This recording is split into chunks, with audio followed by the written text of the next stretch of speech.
Assaltos que muitas vezes são feitos por menores, que acabam indo pra justiça e aí, por falta de vaga, são liberados. Carlos Briggs levantou alguns dados e vai falar agora um pouco sobre esses menores que não ficam internados, que não tem vaga, simplesmente. Hoje tem uma fila de quantos, Briggs? Bom dia pra você. Oi, Agatha, agora oficialmente. Bom dia, Dônula, Rodolfo, Zé Zap, todos que nos ouvem. Aliás, o Dônula, que tá aqui ao meu lado, recebeu um documento do Tribunal de Justiça do Rio de Janeiro e me chamava fora do ar. Briggs, vamos levantar isso aqui, em que os juízes, o Dônula já vai falar na sequência com mais propriedade, Rodolfo, em que os juízes fazem uma equação, não é uma espécie de equação não, é uma equação mesmo, com algumas variáveis de pontuação, né, Dônula? Em que vai ser atribuído ao menor uma escala de valores atribuída ao menor. Pontuação atribuída ao menor pelos atos infracionais que ele cometeu análogos a crime. Basicamente e isso. Que leva em consideração esse histórico, né? Em que do menor. E aí o Dônula falou, Briggs, isso está institucionalizado no Tribunal de Justiça. Eu recebi isso de uma fonte dentro do TJ e essa fonte me garantiu que os juízes fazem essa conta para dizer o seguinte, olha, o menor Rodolfo, ele atingiu uma pontuação X, já o Dônula, como eu disse, vai explicar melhor. Então o menor Briggs atingiu uma pontuação menor.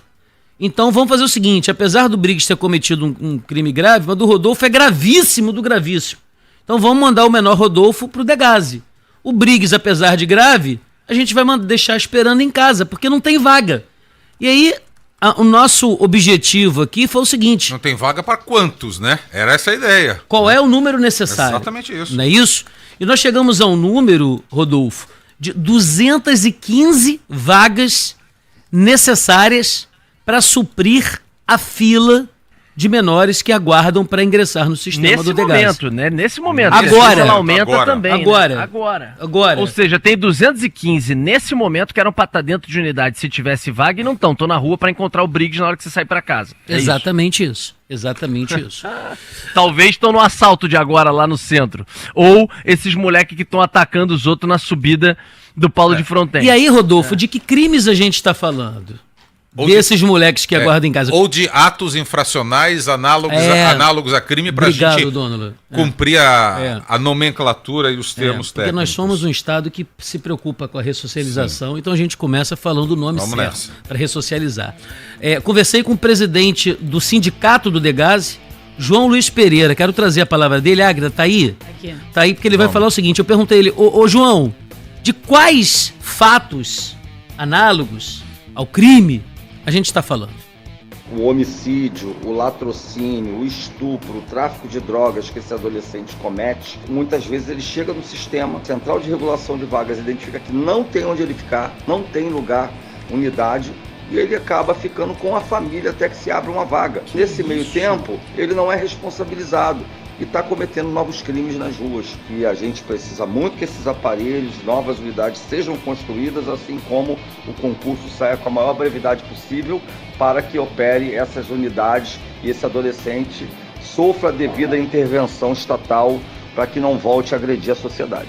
Você escutou, Rodolfo, a descrição dos atos infracionais análogos a que crimes? Ele falou do quê? Presidente do sindicato do homicídio.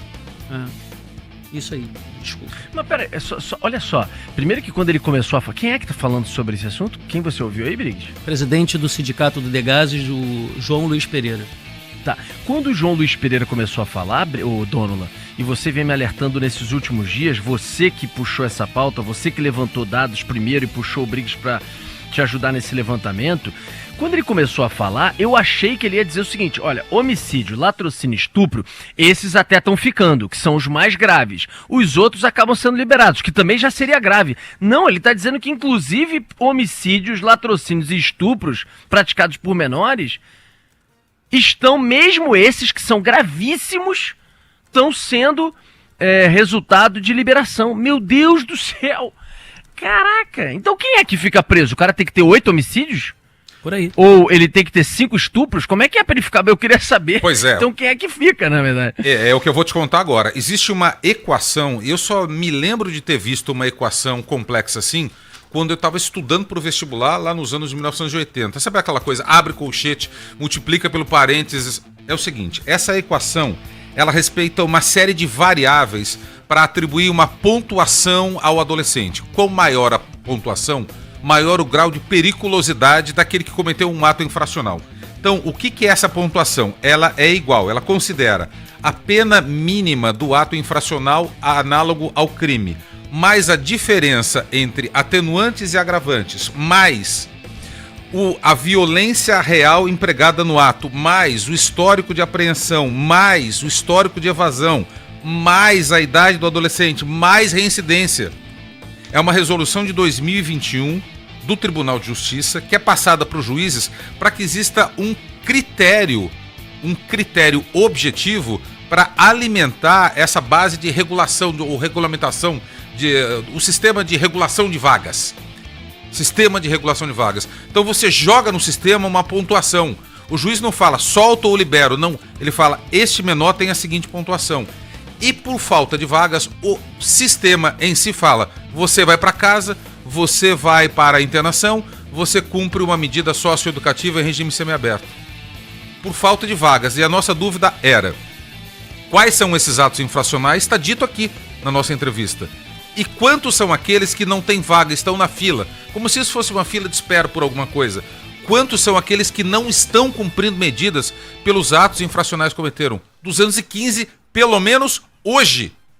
E para consertar essa história, o que tem que ser feito, Briggs? A construção do quê? 7 novas unidades. 7? Agora eu queria chamar uma atenção. 7 novas unidades, eu queria só chamar uma atenção. Em 2006,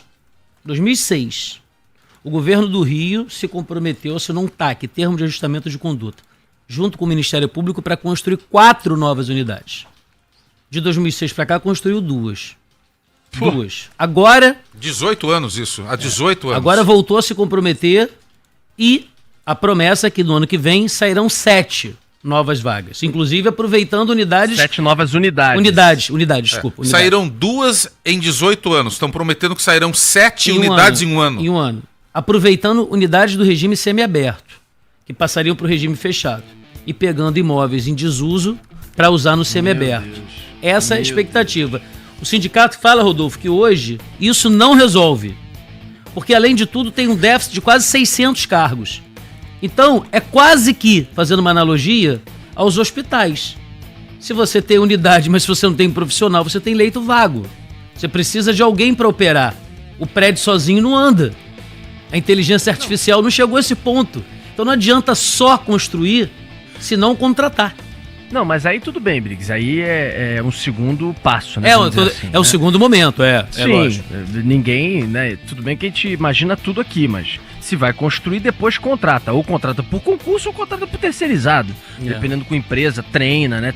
Eles, no final das contas, o sindicato não é favorável a isso. Mas enfim, independente de um caminho ou de outro, depois contrata. A questão é que nem unidade a gente tem. Desde 2006, vai dar 30 anos. Não, 20 anos que a gente tem uma promessa para 4, entregamos 2. Aí a promessa aumentou para 7.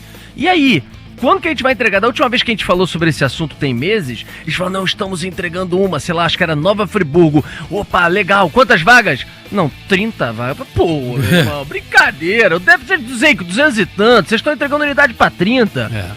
Entendeu? Vocês têm que entregar agora 7 de 30, mais ou menos, 7 de 40, sei lá, para poder chegar ao déficit do momento, tendo que aumentar isso também para frente. Então, não adianta também o Estado, governo do Estado, o governador, secretário de Segurança, ficarem aí fazendo crítica muitas vezes à justiça, e é verdade, porque muitas vezes soltam e dão várias desculpas para soltar, nem sempre é superlotação, inclusive quando a gente fala de maiores de idade, mas se eles também não fazem a parte, quando a gente olha para menores de idade, o tempo inteiro praticando crimes, reincidindo, e aí quando o papel do Estado é fornecer vaga para não dar ao juiz a possibilidade dele soltar com esse argumento, também não faz a sua parte, não constrói. Entrega uma unidade a cada sei lá quantos anos de 30 vagas. Aí é ridículo, pô. É ridículo. A gente vai continuar com essa fila com, como é que tem que falar?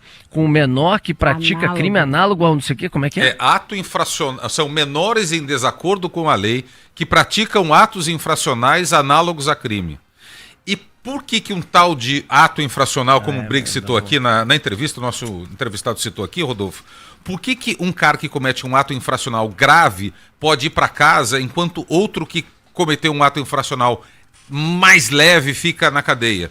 De repente, um menor de 13 anos, Rodolfo, que nunca foi internado, portanto nunca se evadiu do sistema, que não tem um histórico, mas que cometeu, por exemplo, um assalto à mão armada ou eventualmente um latrocínio, a pontuação dele pode ser menor do que um cara de 17 anos que tem um histórico de evasões, que tem um histórico de internações, Quer mais uma? cuja pontuação é elevada. Fala, Briggs. Quer mais uma? Acabei de confirmar. Tava conversando aqui fora do ar. Rodolfo, lembra da dona Lalá? Lembra, não lembra? Lembro, claro. Tá Aquela confirmado idosa isso? Foi empurrada na rua. Acabei de confirmar Então, olha agora. que em julho desse ano a pena do menor foi extinta. Olha aí. Acabei de confirmar. Esse mesmo menor que participou da morte da dona Lalá, que empurrou ela e puxou o pra cordão e puxar, empurrou pra ela no puxar o chão, cordão né? pra jogar ela no chão. 4 dias antes ele foi posto em liberdade. Ele cumpria pena no sistema. Foi posto em liberdade, empurrou, matou a dona Lalá e acabei de saber que ele tá na rua, que a pena foi extinta. Acabei de confirmar. Olha aí. Mais um caso. Viu? Mais um caso, mais um bandido. Esse aí não vão poder jogar na conta de falta de vaga. Esse aí tá Essa uma... é extinção de pena? Né?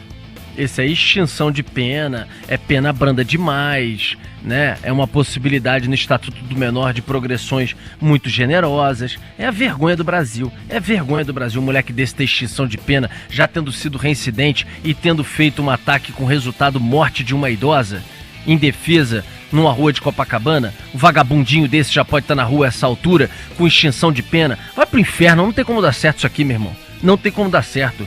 Às vezes dá vontade de apagar a luz e ir embora Embrulha, mesmo. Vai né? pro inferno. Embrulha o estômago, não embrulha? Embrulha o Inferno, estômago. cara. Embrulha mesmo. Valeu, Briggs. Valeu, Abraço, Briggs, obrigado. valeu, até mais.